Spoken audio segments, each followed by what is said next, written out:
तो नमस्कार, स्वागत है आप सभी का पीके एजुकेशन कोर पर। ये आरओ के लिए जो सीरीज़ है, जो एग्ज़ाम आने वाला है, उसी के लिए ये पूरी सीरीज़ है। पिछली बार मैंने जो टेस्ट बनाए हैं उसमें हिस्ट्री में आधुनिक भारत इतिहास के लिए बहुत ही महत्वपूर्ण क्वेश्चंस को डाला है। जिन लोगों ने उन वीडियोस को नहीं देखा है उसका लिंक डिस्क्रिप्शन में मौजूद है, उसे आप वहां से देख सकते हैं। और ये जो संविधान के क्वेश्चंस मैं ला रही हूँ, इसका ये दूसरा टेस्ट है, दूसरा पार्ट है, तो इसे आप बहुत ध्यान से देखें और पहले पार्ट को आप डिस्क्रिप्शन से देख सकते हैं अगर आपने नहीं देखा है तो चलिए बिना देर किए हुए हम शुरू करते हैं। भारत के संविधान के बारे में कौन कौन से क्वेश्चन जो किसी न किसी एग्जाम में पूछे गए हैं, जो बहुत ही ज़्यादा महत्वपूर्ण हैं, उनके बारे में आज हम डिस्कस करेंगे। तो चलिए पहला क्वेश्चन हम शुरू करते हैं। 6 से 14 वर्ष की आयु के बीच सभी बच्चों को शिक्षा का अधिकार अब कौन से अधिकार के अंतर्गत आता है? तो यह आने लगा है मूल अधिकार के अंतर्गत। आर्टिकल 21A के तहत इसे डाला गया है। इससे पहले ये राज्य के नीति निर्देशक तत्वों के अंतर्गत था, आर्टिकल 45 में। ठीक है। भारतीय संविधान के किस अनुच्छेद के तहत लोकसभा में अनुसूचित जातियां और जनजातियों के लिए आरक्षण दिया गया है? तो ये दिया गया है अनुच्छेद 330 के तहत ऐसे प्रावधान किए गए हैं। लेखानुदान संघ सरकार को कौन सी अनुमति प्रदान करता है?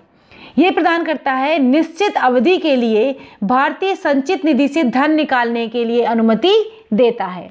भारतीय संसद में कौन कौन शामिल होते हैं? ये बहुत महत्वपूर्ण क्वेश्चन है और बहुत बार एग्जाम में पूछा गया है।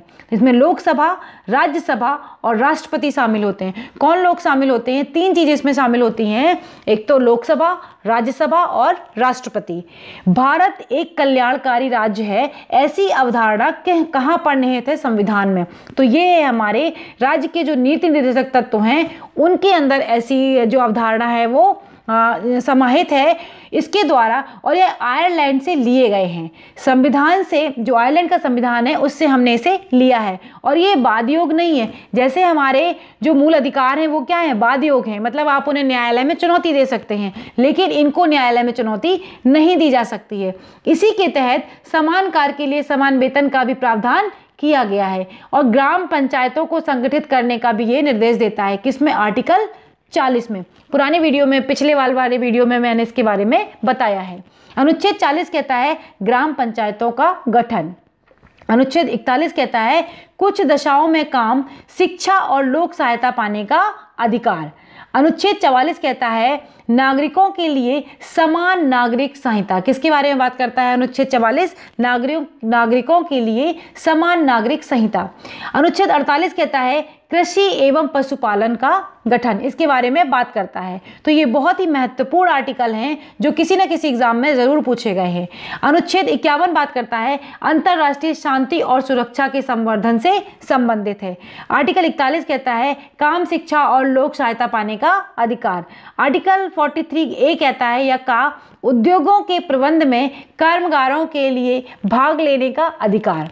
अनुच्छेद 48 का कहता है पर्यावरण का संरक्षण। क्या कहता है? पर्यावरण का संरक्षण। आर्टिकल 48 का कहता है पर्यावरण का संरक्षण। ये एग्जाम में कई बार अकेले भी पूछा जा सकता है, ये काफी इंपॉर्टेंट आर्टिकल है। अनुच्छेद 51 किससे संबंधित है? विदेश नीति से। किससे संबंधित है? विदेश नीति से। देखिए, एक बार पढ़ने से, एक बार वीडियो देखने से आपको याद नहीं होने वाले हैं। अगर आपने बहुत अच्छे से और बहुत गहनता से पढ़ाई नहीं की है तो आपको ये रटने पड़ेंगे, आपको समझना पड़ेगा।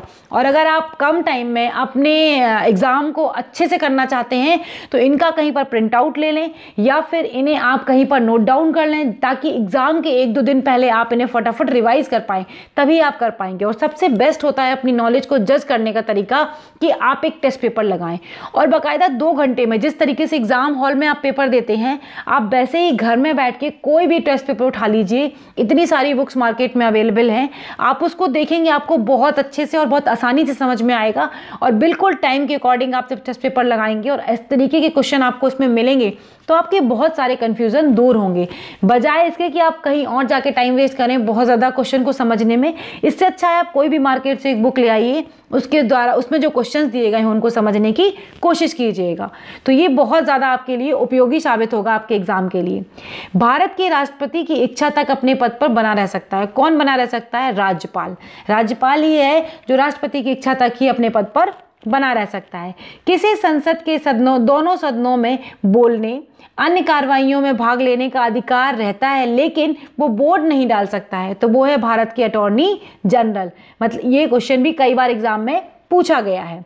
उपराष्ट्रपति को हटाने का प्रस्ताव कहाँ पेश किया जा सकता है? ऑब्वियसली ये कि कहाँ पेश किया जाएगा? राज्यसभा में।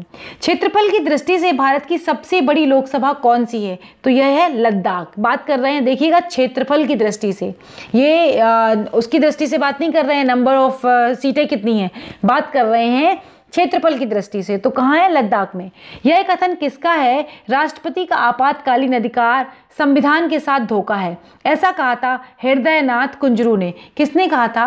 हृदयनाथ कुंजरू ने। कई बार स्टेटमेंट में दे देते हैं और इस तरीके की पूछ लेते हैं कि यह कथन किसका है। किस संविधान संशोधन के द्वारा मूल कर्तव्यों को शामिल किया गया था? ये किया गया था 42वें संविधान संशोधन के आधार पर, और अनुच्छेद 51 का में इनको जोड़ा गया। और किसकी सिफारिश के आधार पर? स्वर्ण सिंह समिति जो थी, उनकी सिफारिशों के आधार पर 10 मूल कर्तव्यों को जोड़ा गया था।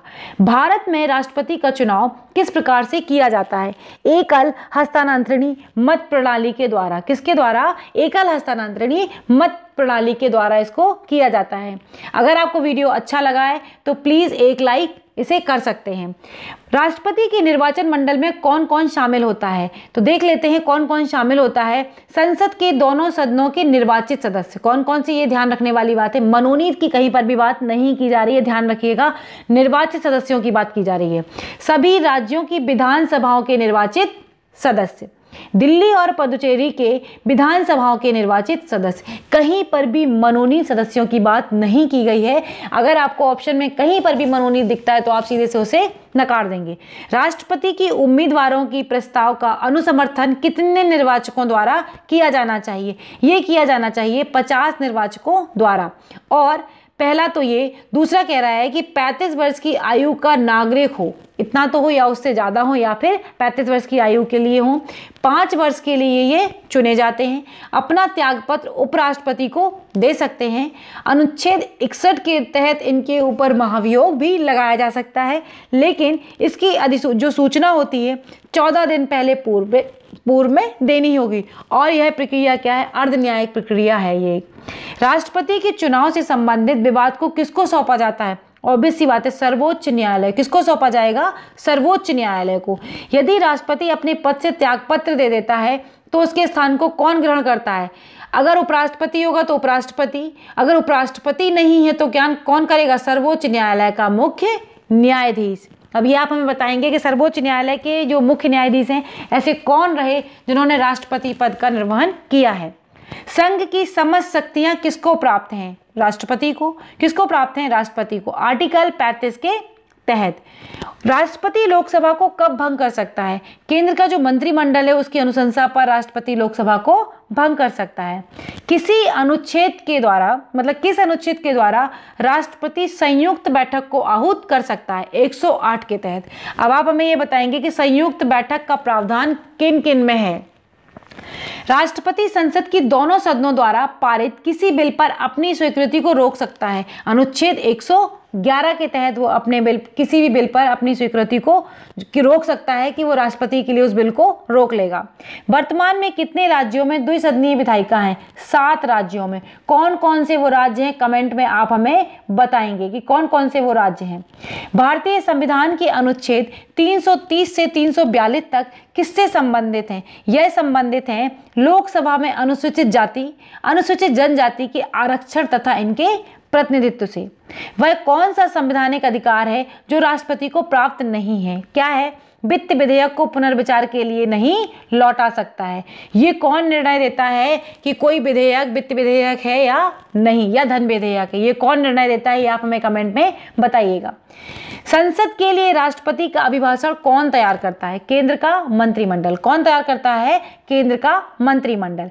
अब एक बार देख लेते हैं, स्वतंत्र भारत के प्रथम राष्ट्रपति जो थे वो कहाँ से थे? वो थे बिहार से। कौन थे ये आप बताएंगे। भारत के चौथे राष्ट्रपति कौन है? श्री वी गिरी थे। 2 अवधि के लिए भारत के राष्ट्रपति कौन बने थे? डॉक्टर राजेंद्र प्रसाद। भारतीय राष्ट्रपति की सर्वसम्मति से चुने जाने वाले अभी तक के एकमात्र उदाहरण है कौन है? नीलम संजीव रेड्डी। कौन है? नीलम संजीव रेड्डी, शायद ये 9th नंबर के हैं। और फरुखुद्दीन अली अहमद 1974 से 1977 तक रहे। संजीव रेड्डी रहे 1977 से 1982 तक। और जाकिर हुसैन रहे 1967 से 1969 तक।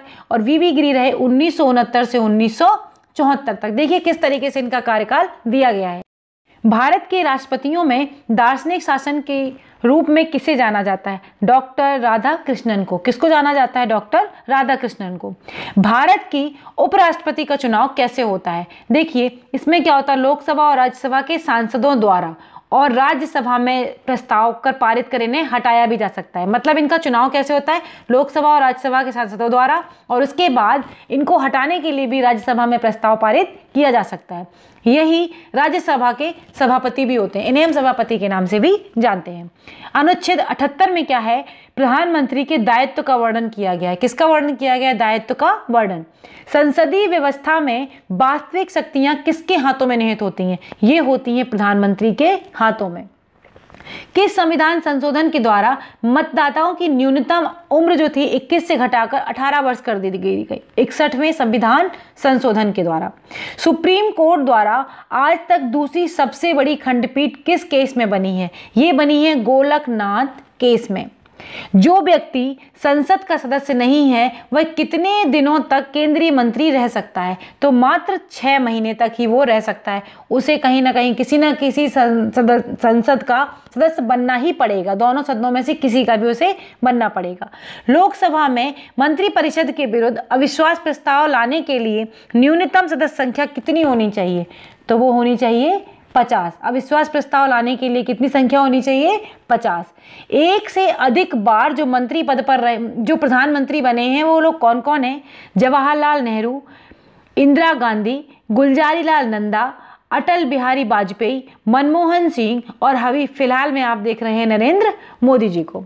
उदारीकरण, निजीकरण और भूमंडलीकरण की नई आर्थिक नीति कब घोषित की गई थी? ये की गई थी नरसिम्हा राव की सरकार के टाइम पर। पीवी नरसिम्हा राव। कौन सा आधिकारिक दस्तावेज भारत से संबंधित है? श्वेत पत्र संबंधित है। कौन सा? श्वेत पत्र संबंधित है।